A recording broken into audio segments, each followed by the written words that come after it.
کاتژمێر 6 و 2 خولەک پرۆسەی دەنگدان نی تایبەت لەم قوتابخانەی کە ئێمەیلین ئامادەی شیرینی کچان وەستا وەک دەبینرێت لێسەدا چاوەڕوانی راپۆرتی کۆتایی دەکەن کە لێرە دەنگدانی تایبەتی تیا بەڕێوەچوو لە شاری سلێمانی 82 ناوەندی دەنگدانی تایبەت هەبوو. ئەم قوتابخانەیە 1779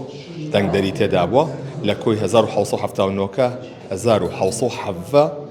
کەس دەنگی داوە کە ئەمە کارمەندانی بەڕێوەبەرێتی یادچووی سلێمانی ئەمڕۆ لێرە دەنجاندا وەک دەبینرێت لێسەدا کارمەندەکان سەرقاڵی ئەوەن کە چاوەڕوانی ئەوەن تاوەکو راپۆرتی کۆتایی لە ئامێرەکانەوە دەربچێت ئەوەی کە هەیە ئەمڕۆ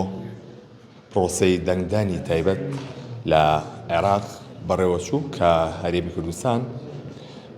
لە پارێزگای سلێمانی بە تایبەتی 82 ناوەندی دەنگدانی تایبەت هەبووە کە 82547 کەس مافی دەنگدانیان هەبووە. ئەوەی کە هەیە ئەم قوتابخانەی کە ئەمڕۆ ئێمەیلین تەنها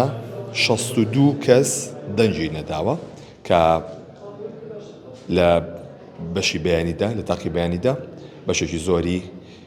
هێزانبنیەکان کارمەندای بەڕێوەبەرێتی یادچۆ هاتنە ئەم قوتابخانەی دەنجیاندا چەند کارمەندێکی کەم مابوونەوە کە چوو لە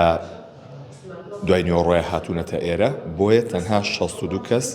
دەنگی نەداوە لێرە.